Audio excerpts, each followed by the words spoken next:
Welcome back to Talkin' Baseball. We got more offers passed back and forth, but more importantly, we got a ton of voicemails from you guys. Let's do it.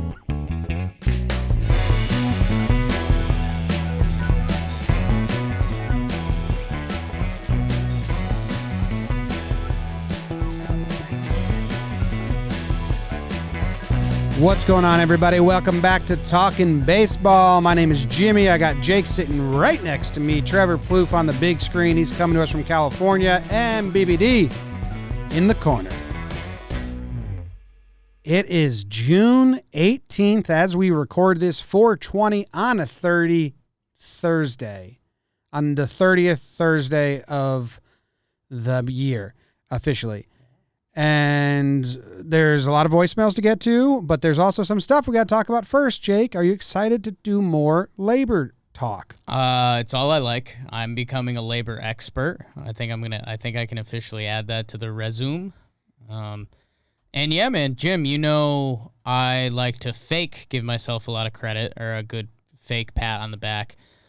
I've kind of been hot lately on this. You have. You have. He has. The last two chess moves I've nailed. I knew the owners were going to hate the players counter. And then what was the other one? I don't know. I'm two for my last two, and I'm going to take that to the grave. So I think you're even more than that. I think you've been pretty good on this. Thank you. Trev, how are you doing? I'm doing all right. I'm pretty stoked that we started at 4:20. That was not planned. I do partake, so it means something to me. Mm-hmm. Who's your source for all this info? You must be a fucking stud, huh? You're well, okay. Yeah, I'm excited to hear your tidbits. I hate it. I'm okay. so You're over sick of the business side of baseball. Here's the deal, Trev. I'm giving us 10 to 15 minutes. I think Jake gave us 12 minutes of updates before we get to the voicemails, because I feel like it's our 10th episode on this, but I want to start it off because I'm upset with the players. The when and where, we applauded them. We said they put Manfred in the corner. I don't know who's advising Manfred, but he just flipped the whole fucking thing on him. He basically did Ali, rope-a-dope. I'm going to take a million punches and I'm just going to throw one huge one, because go look at the public opinion right now. The players had it. They had it. Everyone. We were like, I've never seen the players win the PR battle. And go look at it right now. The when and where backfired. Because as soon as you say when and where, and I understand the nuances. Don't get me wrong. I understand the grievance is like another added wrinkle and there's nuances, but to say when and where, fuck it. Give us a when and where, and then get a proposal and then counter, you look bad. So I'm mad. They were playing such a great game, and I feel like they fumbled. They fumbled late in the fourth quarter. I mean, I don't want to agree with you. I really don't. But it just, I'm sick of it. You know, I don't think the when and where thing was like a bluff. But somehow, because players wanted that. Like, just shut up and tell us when to play. But somehow, yeah, the MLB turned it into a bluff. They got called. Yeah. So here we are, two sides that sat down together, or two people sat down together and can't remember the conversation. And we're nowhere. We've gone nowhere. The only thing we've seen them agree upon is they're going to put some stupid logos on the jersey for the next 2 years. Yeah, we've submitted our offer. We're going to put some JOMBOY Media logos right on the heart, we think. I'm going to say it again. I'm so sick of the business side of baseball. Jake, do you have anything to add? We might not even run up against the 12-minute. Yeah, like you said, Manfred played a great card. We thought that at first Manfred had the nuclear option of the 48-game season. The players called his bluff on that. The players, now they have their nuclear option, and it's the grievance, which the owners are clearly in fear of. And here we are, 10 games apart, and I think it was funny today, and I fought it. I don't know if I fought it just to be contradictory, but everyone was saying that, yeah, players will come back with 70, 72, owners will counter back, and here we are. And I said no, because the negotiations have not gone like that the entire time. We haven't seen an actual amicable negotiation, and Rob Manfred played his best card when he left. And again, this is where the media is powerful in what Jim said with the impact of how everyone is now reacting and mad at the players for getting their offer and not wanting to play. The players never agreed to anything, but Uncle Bobby leaked something through a reporter who will not be named for this exercise. Let's call him John Heyman. And he leaked it through this reporter that the public perception was baseball is back. We've done it. We've made it through the shitstorm. We're still going to be the first sport back. Beautiful. The players never agreed to anything. Less than an hour later, the players union came out with an announcement saying they never agreed to something. And guess what? The word was already out. The public perception had changed. And it was an impressive card, and I guess that is what Bobby Manfred learned at Cornell Negotiation School, because it was a great card to play. I mean, where do we go from here? Like, everybody has learned so much about the ins and outs of the game. So when all this, let's just flash forward to 2025. Whatever. I'm there. What are we doing? Like, what's our perception of the game going to be? Is it going to be happy-go-lucky, we're just happy to see baseball? Or are we now so good at spotting all this BS that we're going to be cynical of every single move that baseball does? Like, it's just, like, the joy has been sucked out of the game for me right now. Oh, no. You can be cynical and still be full of joy. That's how I live my life. I think I get it from my father. I'm very cynical. I'm a very cynical person. But once baseball starts and the games are being played and there's teams scoring runs and rallying to take the lead, I'm not going to sit here and tell you I'm not going to be fully immersed in that, whether it's a 14-game season, whether it's just playoffs. If it's a skills competition, I'll be out. But if it's 9-inning games with a winner at the end, like, I'll lose myself in that easily, but still be very cynical. I live both worlds at once. Okay. I don't know, man. A lot of people who are casual fans and just wanted to watch the games, see players play, now they're getting a crash course in business and the economics of baseball. I just think it kind of, like they say, don't meet your hero. Mm-hmm. And I feel like people are meeting their hero and they're disappointed. It could be. Jake and I kind of had a conversation that the gamesmanship of all these counters has kind of been fun.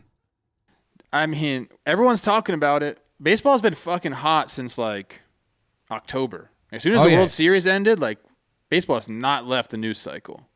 For better or for worse. Well, I don't think there's anything good. That's haven't made good headlines. It'd be a real shame if in 2025, some of these baseball teams that are worth billions of dollars were worth zero because the JOMBOY Professional Baseball League had started and started their own league of 30 teams, and players get taken care of, paid, and baseball is on TV for people to watch. Just some little things that we change about the game. The JPL. Are we buying a league? Creating. Us and Kyrie taking over the sports world. New leagues. New league life. All right, let's kick it straight to voicemails. And, Jake, you kind of opened this one up, so we'll start here. What up, fellas?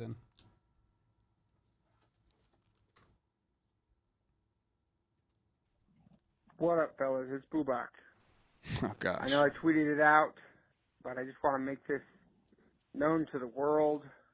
My feelings about John Heyman, how he can just eat a bug. Eat a million bugs. I don't care. I've never liked him, but I believed him today, and he broke my heart. So I'm done. Peace, fellas. So we're not naming him, but yeah, I I second the motion from Bubak, who's a regular caller to Talkin' Yanks and makes our jingles. He makes the tidbits jingles. Heyman can eat a bug. Was that a question or No, I didn't just make a statement. Okay, a lot of statements going around these days. Yeah. Tons of statements. All right, here we go. Next voicemail. Hi guys, Playoff Glaber here. I just want to talk about how I don't feel like this is a bad look for baseball.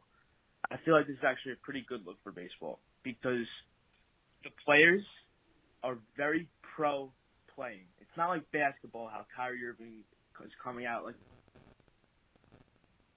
ESPN made a post on Instagram compiling all of the players' tweets, just talking about how everybody wants to play, and it's the owners that are pro not playing No. or against playing, I guess. Anyway, I just want to know, you guys, is it a good look at baseball? Is it a bad look at baseball? I think the players are giving the game a good look, how much they want to play, how much they really want to play. All right. Bye, guys. Okay. Playoff Glaber there, Turo. What do you think, Trev? I think the when and the where was great for a few days, and now it's kind of backfired a little bit. It's backfired so bad. I yeah. don't think this is a good look for baseball. I think I'm trying to find the silver lining, and maybe there is something good that's going to come out of this. I don't know. I don't see it right now. Maybe I'm just like I'm beat down. I'm beat down. Yeah.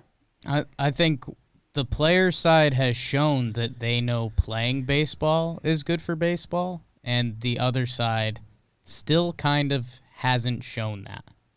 And I think that was the big difference, and now all the media juju has been lost. I had a good spin on the Astros thing where I kept saying people who never watched baseball once heard about the cheating scandal and they asked questions. How'd they do it? What did they do? Why'd they do it? What are the signs? Why did they, all that stuff? And my spin was, in those answers, you learned about baseball and the intricacies and what makes it such a fun sport and pitch selection and all that. I don't have a spin for this. It has been in the news cycle, but I think at this point right now it's a bad look. Any casual fan has to be incredibly turned off. Yeah. All right, next. Dylan and Audrey here. My wife and I would like to know what your significant others think of the game, what their level of interest is. Love you guys. Thanks. Ooh, Trev, I'll go first because you got a baseball wife. Sure. Go ahead. Did Olivia enjoy baseball before you guys became an item? Did she show interest did she root you on and it was very fake and you were like, babe, I don't need your fake support? Or was she into it from the get-go? Put it this way. She doesn't listen to our pod. She told me that baseball was only interesting to her when I was playing. So she wasn't into baseball. I mean, we met when she was 19 years old, so who knows, whatever. But she definitely wasn't knowledgeable about the game. She's definitely, earned her stripes. She knows about the game now. She sat through a lot of innings. Yeah. Traveled with me, all that. But she likes, my buddies. She's interested in how they're doing, but if you're asking me if she's going to sit down and watch a game, no. All right. What about Jess? Yeah, not too into it. We kind of live separate worlds in there. She gets some laughs out of me. If there's a baseball game on and it's 0-0 in the third inning, she'll just walk by the screen and go, boring, which is a good joke. I mean, It's a good joke. I that's just just laughed. a lifelong joke. And I got her a shirt from our website. Go check it out. A baseball is fun shirt.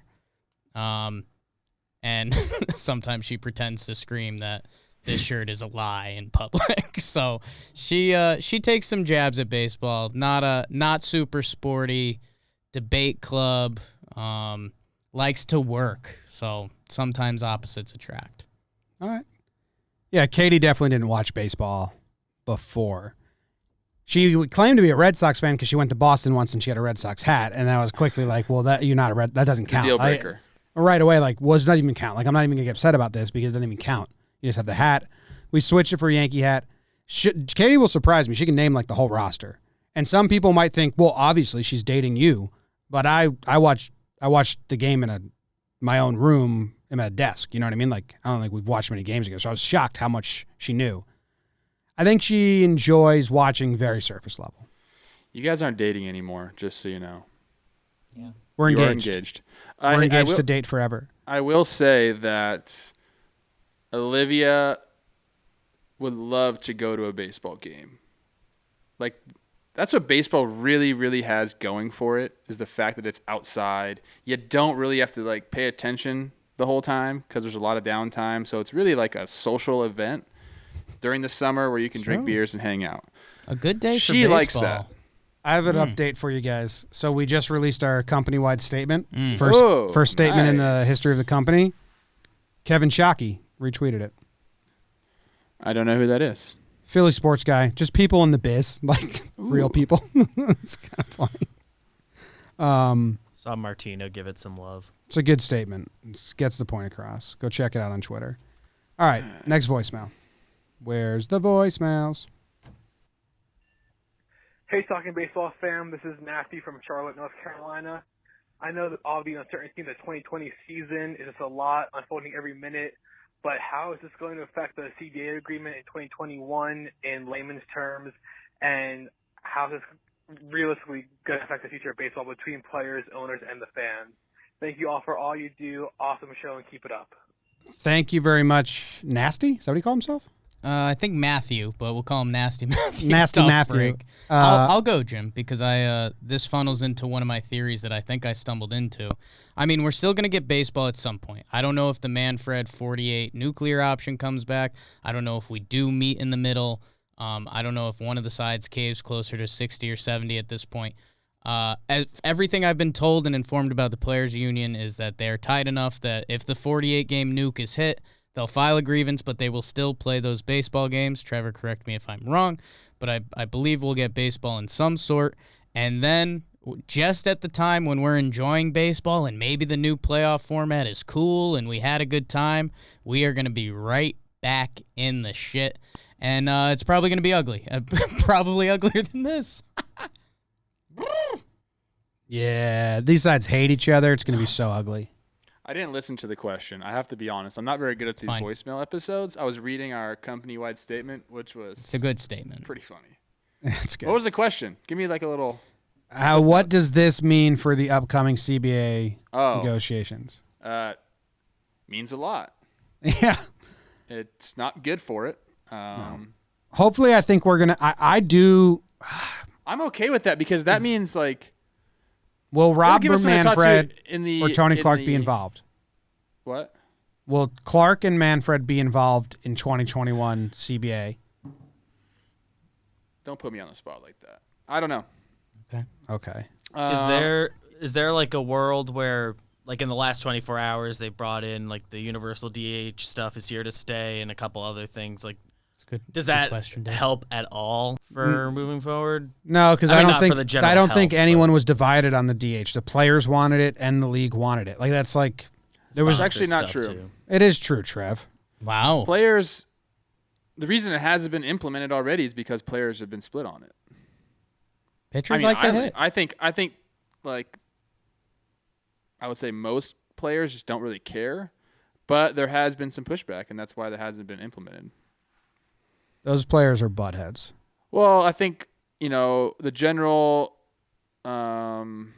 feeling is that it'll save veterans jobs, like maybe prolong careers a little bit. But there's also a sentiment and a group of players who think it'll take away jobs from pinch runner, utility type guys in National League teams. So it's not unanimously like, yeah, let's do it. But the 4-man bench helps that out. I'm just telling you what I hear. All right. Well, I don't think, to answer your question, maybe I don't think that's the biggest point. The Not that one specifically. The service time things. and the arbitration, what goes into an arbitration hearing, and what stats can they actually arbit against, and all, it's going to be gross. I've got something because I got into the weeds this morning, and that was a bad time. But I don't know. I think one thing that we've come to see bite us in this whole thing was that they didn't put a deadline on it. And now, here we are, Rob Manfred and Tony Clark met and sat in a room, and that was the most progress we've gotten in 3 months. Why didn't that happen 2 months earlier? So with the CBA, I believe that does have a timeline on it. So maybe some backs against the wall will get some negotiations done earlier. But that's the most optimistic spin I can find. It's going to be ugly. I'll back you up against a wall. Mm. Hey, let's do this. No soundboard. Let's paint a picture Personal soundboard. of what that meeting looked like. Since nobody knows, Here we since go. there was 2 people, let's try to paint a picture for I don't think it our happened. audience. Ooh. Do you think it JOMBOY was from the top rope. at a house? Was it at a hotel? I got it at Dunkin' Donuts. Hotel bar.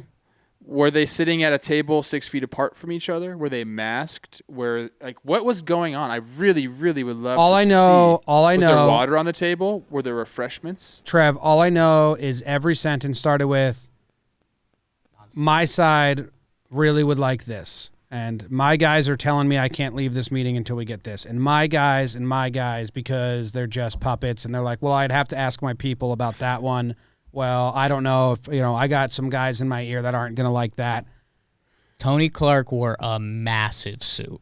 Yeah. Or jean shorts. Massive suit. Yeah. Just making do you think Manfred they feel walked as up to small. each other and were like, So this is a shit show, huh? So cordial. What state do you think it happened in? I think they said Arizona, right? Yeah. I think it was Damn, Arizona. they should have done it in New Jersey or New York because that's a one-party consent state, and then someone could have recorded it on the other person.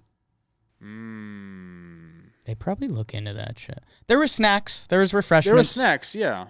I think there might have been some. I think they shared a Lay's meal. potato How do chips. you I not think have they someone shared a else in the meal. room? How do you not have another person in the room to take notes? The first thing you do when you start a company, all the advice is, take notes of every meeting that you're in. How do you not remember any? I hate it. I don't think it happened because I'm so mad Do you think about they it. shook hands? Yes. Or dapped Yeah. it up? I think they were very cordial. I think they were laughing. Rob, Tony, how you doing? Fuck, this got out of hand, didn't it? Good to see you. Yeah.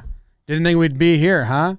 My side is mad. I think they're as mad at me as they are at you. Yeah. You think they 112. ordered some food? Maybe some pizza? 112 games. That was a good one, Tony. 112 was good.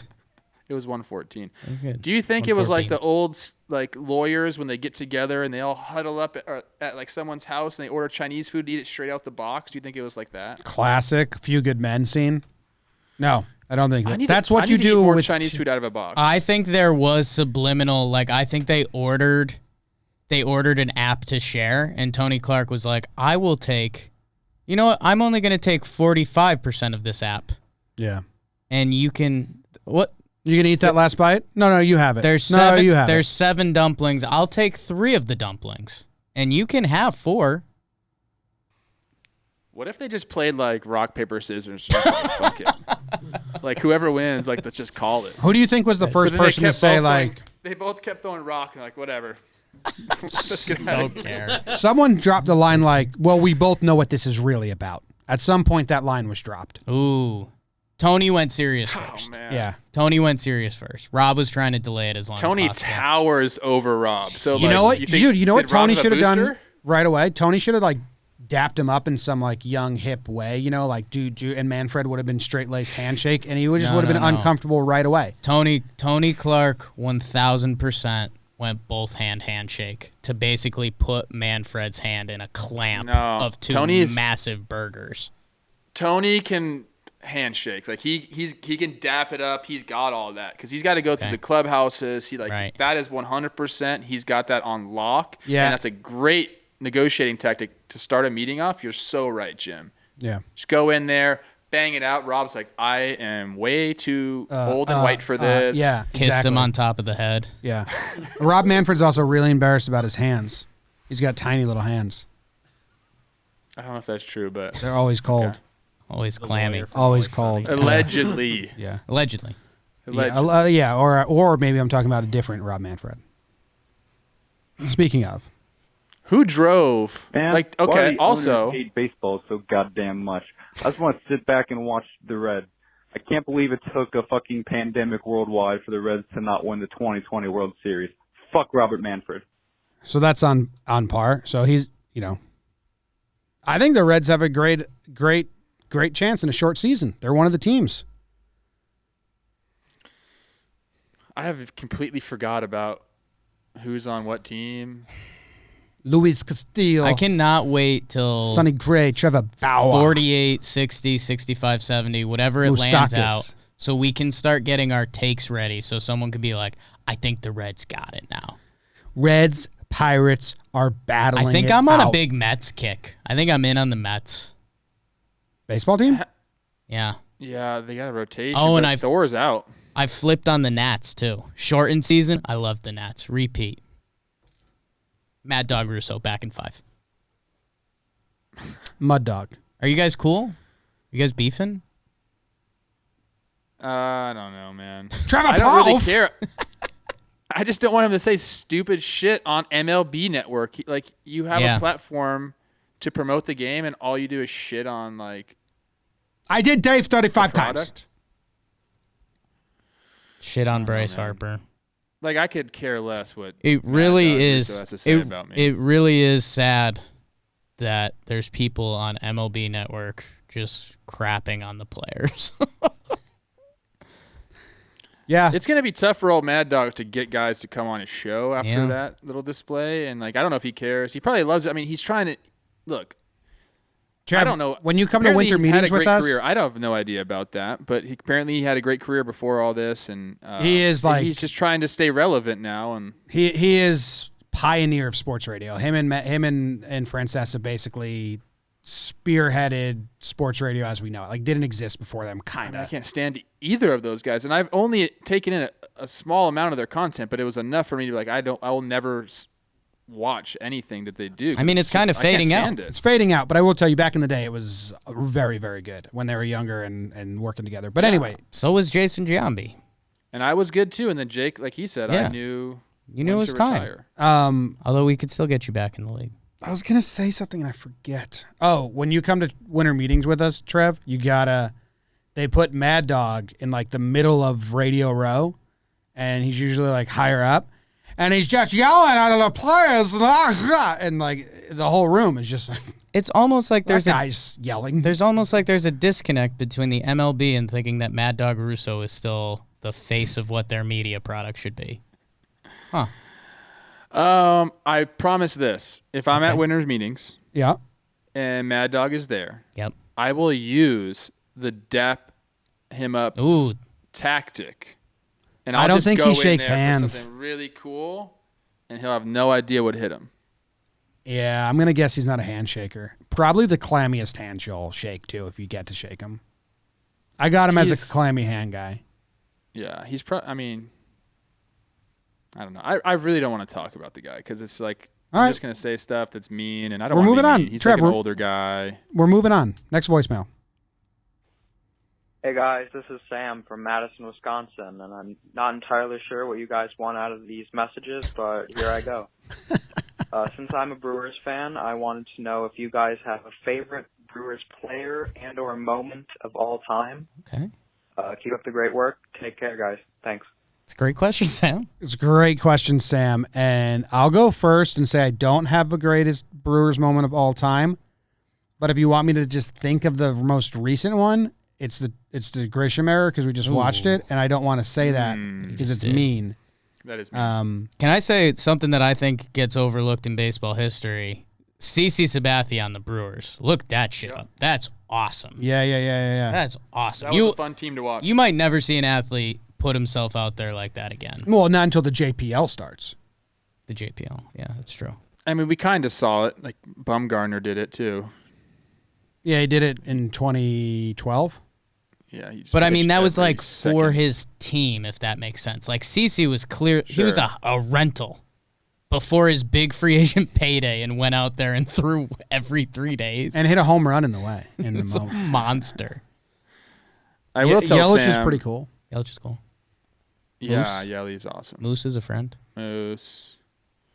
I He's a will red. tell Sam from Madison, Wisconsin, that I probably had a top 5 night in my life in Madison, Wisconsin. So Madtown. What'd you do?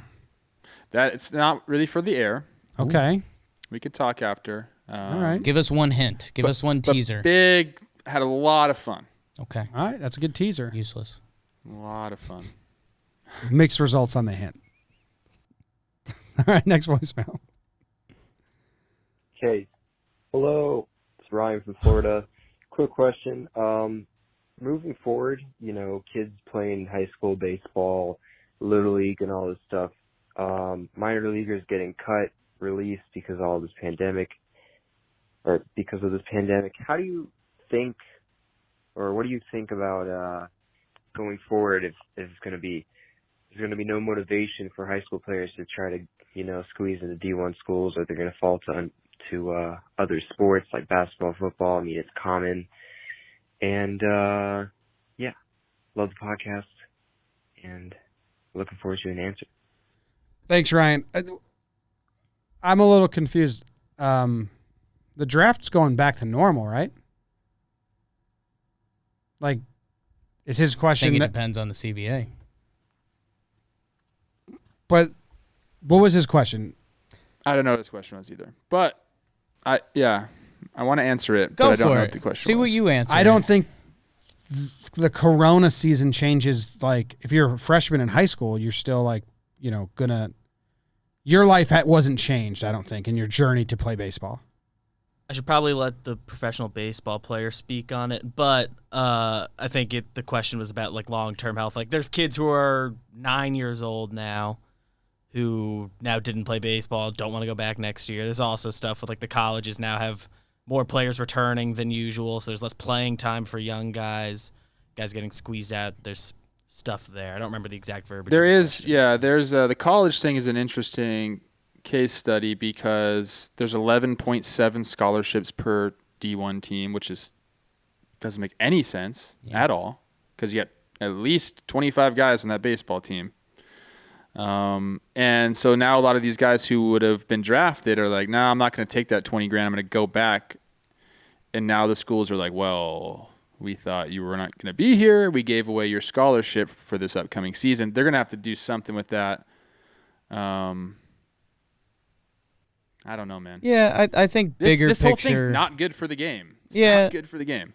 Bigger picture, I mean, I think people are more worried about, football and head injuries and kids playing and stuff. Like, baseball has an opportunity to grow. I mean, I think Pee Wee football, the numbers are going down, and kids got to play some sport. So I don't know. It's still, there's plenty of opportunity for baseball. They do need to make sure they don't fuck up the draft because, like we've said, and even about the minor league reduction and stuff, did baseball need to trim the fat a little bit? Yes. And I think they can do that. But someone made a great point about the MLB draft that it's the sport that gives you the best chance to become a professional, even if that's high A. Hearn said that. Yeah, that is impactful. That is impactful. Yeah. I mean, it might be wishful thinking, but yeah, still more kids play baseball than football, right? Well, I've said this a lot, with that, like, to your point, Jake. Thank you. I'm a parent. Yes. Apparently. I have Big Baby David as one of my sons. I would not let Big Baby David play football. No. I would. So there is an opportunity. He's much too fragile, not physically. I'd let him but go. emotionally. I think soccer is picking up a lot of those athletes. But another thing that I'll say about, kind of where our country's headed is, our biggest, immigration population, people coming in, is like Central America, Latin America. And guess what? Those countries love baseball. So many it's going to people be love here. baseball. Like, baseball is going to be around. My dad signed me up for football when I lived in Illinois, middle school. And I was like, I don't want to do that, though, Dad. And he was like, why? I said, because you practice more than you play. And he didn't really have a Love counter. football. He didn't really. It was like, I don't want to practice 5 times to play one game. I'd rather play 3 games and practice once, like baseball. And my dad, he was like, wow, I have a smart son. Decent counter. Yeah. He didn't. Okay. Like, you know what I mean? It's so stupid for football. Practice so much. Dude, you can't play that many games. Yeah. So why you got to Literally. practice so much? Gotta know Because the you got to be plays. tough, bro. Execution. You guys would know nothing about that. Execute. Oh, here's a good one. Hi, this message is for Jake. Jake, first, tell me about your first bad Tuesday. What was it like? What started the chain in this horrible string of Tuesdays that's lasted, I don't know, 30-ish years? Yeah. The Tuesday train didn't start for you until like adulthood, though. Thank you for calling in, and a great request. I just think, and maybe this was my early jump on the take wagon, Monday has such a bad reputation, and Monday's a fine day. Monday's necessary. Get your rhythm back. Recover from the weekend. There's no expectations on Monday. If you do nothing on a Monday and you're in a workplace and you're just like, oh, Monday's killing me, and everyone just nods their head and they're like, yep. You say that on Tuesday, everyone's like, you're kind of being an asshole. Like, get it together. So, my first bad Tuesday, let me see if I've got it here. I want to say I was born on a Tuesday. Let's see if that's right. How else do I look? What do I type in? Just type in like 1989 calendar. Mayan calendar? 1989 October calendar. You were What's your born birthday? the 11th. Well, it looks like it was a Wednesday. Okay, so the day before that sucked. Yeah, you were born on a Wednesday. I didn't want to come out. Yeah. I refused. I appreciate Jake, but I'm very much more traditional where Monday is the buffer day that sucks, and then by the time Tuesday comes in, I'm like, all right, let's fucking do it. I'm ready to roll. I'm a big Thursday guy. Well, of course, man. Everyone's a Thursday guy. Thursday's essentially the start of the weekend. Yeah. What's your least favorite? What are your least favorite days? Top 3. It just depends what time of my life I was in. Wednesday for me sucks. Why? I like because you're not like Wednesday. towards the end of the week. You're not still like getting into the groove of things. Kind of middle area. The start of Wednesday's tough, but once you're post lunch Wednesday, like, Well, that's essentially Thursday. Yeah, you're essentially on the weekend. post-lunch. Yeah, that's post-lunch Thursday. Wednesday is not Thursday. Basically. I'd like to clarify that. I Tuesday's would the worst say day my- of the week. God, you kind of got a good point there, Jake. I Thank you, hate to Trevor. give that to you. Sunday night sucks, kind of. Scary. You know, Unless you for, like like- good HBO shows. when I was playing, it's like you do the day game thing on Sunday, and you got like a night to go out and like have a dinner. So I used to love Sunday nights because it meant like I got to go to a restaurant and hang out with like and kind of like live a little normal. But now, not into it that much. Yeah. All right. Game of Thrones really ruined it for me because they had a horrible 7th season. They did. Those idiots. Next. Oh,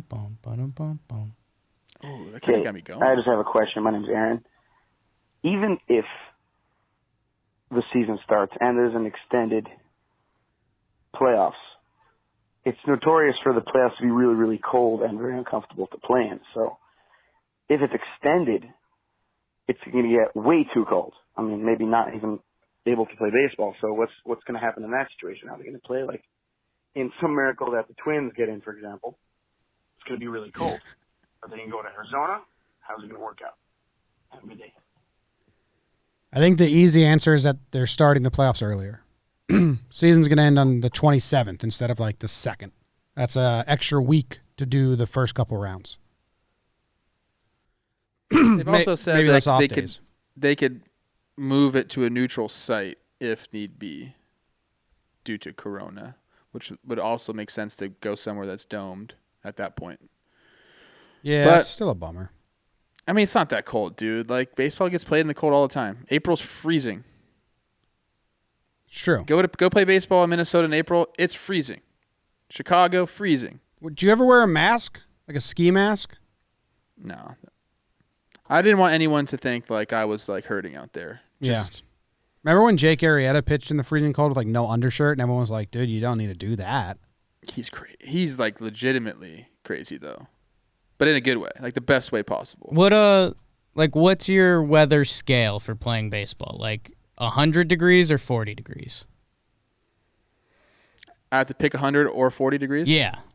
I'm wondering where the numbers line up. That blows. Sheesh. If it's just a 1-game situation, I would go 100 degrees. Yeah. But if it's like a week long of that, shoot, man, I might go 40. To be honest with you, it drains you, dude. It's tough. What about 68 and sunny, or 80 and thunderstorms? What? Tough. I just keep thinking about how I'm gonna dap Mad Dog Russo up the next time I see him. Did you hit well in the rain? Mud Dog. Mud Dog. Good. That was a good one by you. Hitting was always tough enough anyways. If there was ever a raindrop and I was hitting, I was a total puddle, pun intended. I loved it. Really? Yeah. Seemed like so dramatic. You walk up to the plate. You would like that. It's raining. It's like a movie, brah. It's like a movie, bro. And you know, nobody wants to be out there in the rain. So you could like kind of hit a ball somewhere where usually it would be caught, and the players just like, fuck that. Okay. You got a good hitter's mentality. I want to tell you that. I love Not enough people have been telling you. all the bad stuff. Okay. You're an elements guy. I wasn't. I learned that you could use it to your advantage. If you just told yourself, like, what does Patrick Swayze say in Roadhouse? Like, pain don't hurt. If you don't use it, you lose it. Yeah. Like, that's how I felt about the elements. Like, cold isn't cold. All the pretty boys are too scared, so you got to get a little grit in your mindset. Yeah. Next voicemail. Hey guys, this is Pete from Twins territory. How you doing? Quick comment. I think you should simplify this in terms of comparing it to like the NFL. If we were to reduce the 162 game baseball season to 48 or 70 games, it would be like reducing the NFL season from 5 to 7 games and then still allowing a half or 2/3 of the teams to participate in the playoffs. I have no sympathy for the owners. Since Target Field opened, Trev, in 2010, the price of a hot dog, which was $4 the last year at the Metrodome, is now $7 at Target Field this past year. That's a 75% increase. A Surly Furious, which was $6 the first year of Target Field, 10 years later, last year was $11. That's an 83% increase in price. So just a comment. Simplify things for us, and let's talk. Keep up the good job. All right. Yeah. I love that one. Thank you from Minnesota. All in. I am interested in the increase in prices nationwide, so if anyone wants to call in and let us know the 2010 prices compared to the 2020 prices, we'll get BBD to make a full list. Full list. Movie theater in my town in California went up 50 cents every year. And it was kind of like you knew it was going to happen and you knew the amount it was going to happen, so you were never surprised by it, so you were never upset about it. And then, 4 years go by and it's $2 full more, and you're like, hold up. Why have I been accepting this? So that would be my strategy as an owner. That's the Netflix model. Yeah, I'd just be like, every year, 25 cents increase. We're going to celebrate it as a new year. We got to a higher mark, Maybe the last game of the season is 25-cent night because it's going up 25 cents. Yeah. Marketing. He's a marketing major. We're a good pair. We're a good pair. We're a good threesome now. Yeah. BBD? Quads? You have them? All right. Thank you. No, that's you all over it. Kind of wasn't one, but it involved you. No, look, I get what he's saying. Thank The you. shorter season sucks. More Twins callers. The shortened season sucks. Shorten the season, but expand the playoffs makes no sense to me. Obviously, it's the money. Crapshoot. I've been saying for a long time that this whole Atlanta Falcons thing they did with the concessions being super cheap needs to be mandated league wide. The JPL, man. Yeah, JPL will have cheap food. You only going Gotta to have get it. 2 options, though. It's also not going to have a lot of options because Just normal food. But that's like, fine. yeah, That's what I don't get. It just doesn't make sense to me, and I'm just a basic human idiot. But if you offered like a $6 chicken Sammy and $6 beers, I'd have a field day. I went to 4 colleges, 5 actually. One of them had like a deluxe cafeteria. So many options. You walk in, there's like 12 different lines you can join, ethnic foods, all different kinds. I hated it. Just give me one line, tell me what I'm eating today, I'll pay for it. So that's what the JPL is going to have. JPL. Just cafeteria style. Do What's people- Thursday? Spicy chicken. Yeah. Awesome. Give it to me. Friday Do is people hot dogs. enjoy Great. that? Like and I haven't been to a lot of baseball games, but I've heard, I know Olivia enjoyed like when a stadium had something unique besides like nachos and hot dogs, but that's because she went a lot. Gotta have one pull. She's like, I don't want to just sit and eat hot dogs and nachos, and I don't think you want me to do that either. I'm like, yeah, you're right. But do other people who go to like a casual fan, you go to 3 or 4 games a year, are you like stoked that they have like a salad bar or like some like regional restaurant, or do people just want a hot dog when they go to a game? It's like one of those things. It's synonymous with baseball. I don't go to a lot. I'm a hot dog guy. The Yankees have chicken buckets, which are very popular amongst Okay. Yankee fans. It's That's just like a bucket, ballpark food. bucket full of fries and chicken I fingers. like having one specialty, and they now have like an MLB Expo every year. Like what's each place's specialty, and I like that. Just in case you're one of those people that you like going to visit stadiums or something. Texas Rangers, I think they got the like 2-foot-long hot dog. Crickets and Safeco. Crickets and Safeco. Dude, I've been handling a lot of crickets lately. How's the lizard catching going? Lizard catching's done. We bought a lizard, so I didn't have to catch any more lizards. It's huge. Why didn't you just keep the one you caught? Love the one you're with. Because those ones wouldn't eat. They're like terrified because you caught caught them. kidnapped them. Yeah. Yeah, that you makes basically sense. stole That's them a from their habitat. home. Oh, cool. So instead, you just go get the lizard that's been born into slavery. Yeah, I mean, that really sucks that you put it that way. Now I feel horrible owning a bearded dragon, but apparently they dragon like knows. to be Yeah. owned and they like to be like And held. and that's why birds they're like really being in good pets. cages. We get it. Don't listen to I'm him. an animal activist, I guess. We just took a puppy from For a the farm. last 30 Yeah. seconds. We just for took the a puppy from a farm. For the last 30 Yeah. seconds. I'm out. Descendant Don't of make me. wolves. Don't You make got me a come bearded at you right dragon? now. You didn't send us any pictures of this yet. I think I did. Sent me one. Wasn't a lizard though. Boing.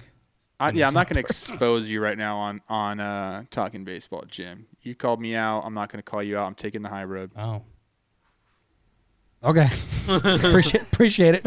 Speaking of crickets and Safeco,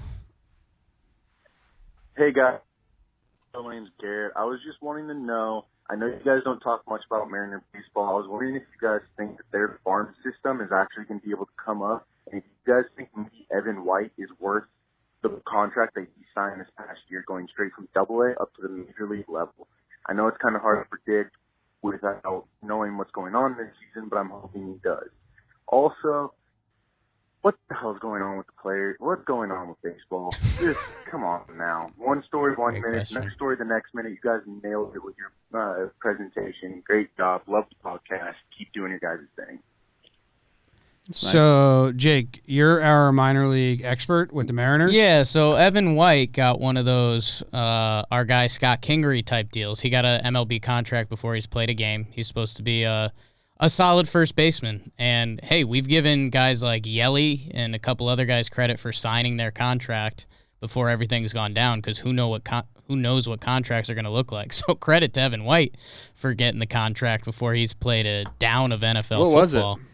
I think it was one of those things that was spread out. I want to say it was like 6 for 50 or maybe it was 5 for 25. That's way too yeah, much. 5 for 25 seems better. With like 3 club options. Something like that. Those are tough, man. I mean, I say they're tough, but then people roll their eyes like the guy right. is a multimillionaire and has done nothing yet. Yeah, I mean, little risk for the team, little risk for the player, but yeah, What's I the don't future of arbitration. contracts? Right, no arbitration, none of that stuff. I don't know. Hope for both sides he's good. How about He that? spent all of 19 in AA? Yeah, but I think the Mariners are kind of one of the teams that do that. Like they sent Justice Sheffield down there. Oh, yeah. You're right. I don't know anything about Evan White. I'm sorry. The Mariners I love are fun. the Mariners. They've Love got the some Mariners. young guys coming up. Kellenick. 6 years, $24 million. 6 years, 24. That's what Evan White got. Here's my take on all of those contracts. The club just has to hit on one of them, so they can dish out 2, 3, 4 of those. You know, they trust their teams that evaluate the players, and if they think, hey, we got a guy that's going to be a pretty good big leaguer with the possibility of being an all-star, they throw those contracts out, and like I said, all they have to do is hit on one of them, and they're going to save money. So The White a lot Sox of teams have will be been doing it. that. Yeah. A lot of teams. The Braves did it. White Sox are doing it. Braves didn't do it with prospects, but they gave those contracts out. All right, next question. This is an interesting one. Mariners. Over the course of 500 at-bats, what would Trevor Plouffe, the hitter, what would his stats look like against Trevor Plouffe, the pitcher? You'd light yourself up. Yeah. Average white righty. 500 for 500 with 500 home runs. That's what everything's told us. I'm a position player pitching. Yeah. Yep. So if we just go back and look at the history of myself, I'm 2 for 2 with 2 homers. So yes, then I would go 500 straight homers. How are you pitching yourself? High That's the fastballs? math. High and in? You're going to try and go bust yourself up high and in? Scouting report on me is pretty easy. Yeah, make me expand in to open up away. Okay. Hard So in, do you soft think- away. It's pretty standard scouting report. Expose What if me with it's the all high Trevor fastball. Plouffe's fielding? Depends what year. I was a pretty good fielder for a few years, a pretty shitty fielder for a few years. So 2014. I was pretty damn good. Okay. So that What was the balances out secret? then. So then maybe you're hitting like 380? What was the secret sauce? I would rake myself. 100% I would rake myself. Like I said, I'm Can a you just soundboard 6'1" white righty who throws, 89 to 92. That's a dream. That's a fight at the bat rack, baby. 88 to 92. You should have seen what Jake was chucking yesterday. Popped my mitt. Popping the mitt yesterday. Dude, I'm getting I those. missed that sound. Yeah. And we were in like a corridor, so there was a little echo to the pop of the mitt. It sounded pretty good. He was throwing nothing but knuckleballs, and then he fired like his hardest fastball. Didn't let me know it was coming. I was squatting down with no protection. It was kind of scary. I'll let you know. I gave you the glove. That's curveball. Just That's missed it. curveball, That yeah. was my curveball. Power curve. Okay. Oh, my goodness. Yeah. Yo, guys, it's Cameron from Manhattan, Midtown. That's right, I'm back talking baseball. Love you guys. Shout out. Thanks for dropping the voice mailbox thing, whatever you want to call it. Anyway, I just wanted to say the players were saying when and where, and then all of a sudden they get the prorated deal, and they want to add a couple more games, and I get where they're coming from. However, as a fan, it's hurting me a bit. What do you guys think about that? What do you think about that?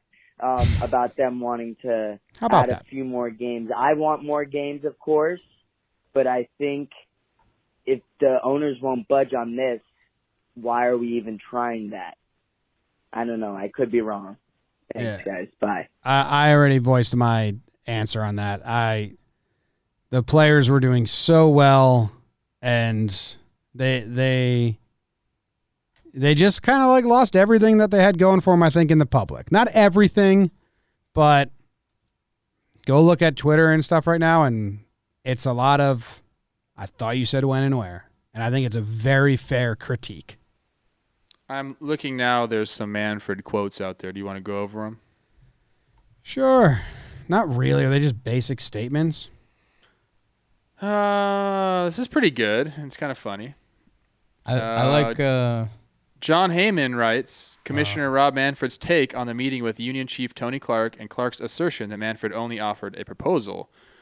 Quote, I don't know what Tony and I were doing there for several hours going back and forth and making trades if we weren't reaching an agreement. He's right, man. Manfred's right there. Like, what do you think? Like, what do you think was happening there, Tony Clark? We were going back and forth, if that's what happened. Who knows? Last part of the quote. this needs to be over until I speak to owners. I can't give you a deadline. Time is of the essence, you know.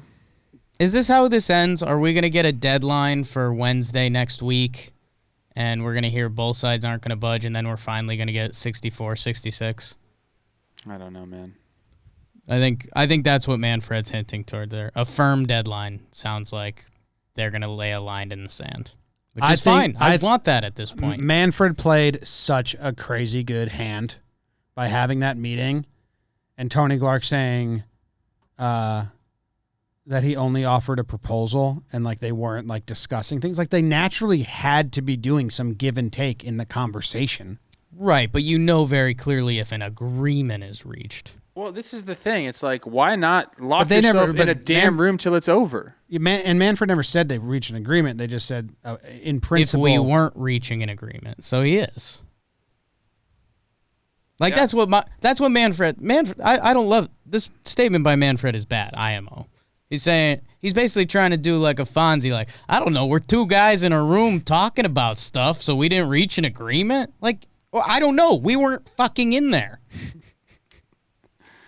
No, he's saying that Tony Clark's saying, yeah, we reached an end point, but that was just the final proposal. Like Manfred saying we weren't pushing and pulling to see what my proposal was going to be. That was the final agreement.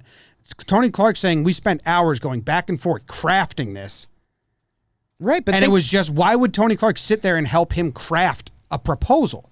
I kind of agree with you there. In Manfred's mind, we're crafting an agreement. If we're because going back think and about forth, what was leaked to Heyman. Even John Heyman didn't say that agreement was reached, and it was fed to him by the commissioner. In we principle. know this by now. No, he said a deal was in hand. They never said an agreement was reached, and that's bullshit. He's not even saying it there. Tweet right now. Let's check it out. But do you get what we're saying? Like, yes, like I do. But for Tony I Clark to think sit there and be like, no this, no that, no this. these come down to little words, and that's exactly what they're doing. But here. imagine spending 2+ hours with someone, going back and forth, finding an end place. You would think, oh, okay, we're gonna, we're very close. This is agreement in principle because we just went back and forth for hours, and then to hear, no, dude, we were just crafting your proposal. Now we counter your proposal. Right, that's but dude, bullshit. Look, exactly, you're falling right into the game. This is exactly what Manfred wants. He got you. But Tony has he played the media perfectly through John Heyman. Tony's not there to help him craft a proposal. Yes, they are, because they both have to go back to their sides anyways. And I'm sure Tony Clark... that's bullshit for Clark to be like, yeah, that's good. Let's end there. Bring it to your side. I'll bring it to my side. And then they bring it to each other's sides. And then Manfred officially offers it. And then Tony... An agreement was never reached. It does say that breaking, MLB and Players Union are closing in on an agreement to play because when the you sit there for 3 hours and you reach a final place and you take it to each other's sides... But they didn't reach a final place. That's what you're missing. Well, how do you know that? They clearly did. They clearly didn't. Otherwise, we'd have a deal.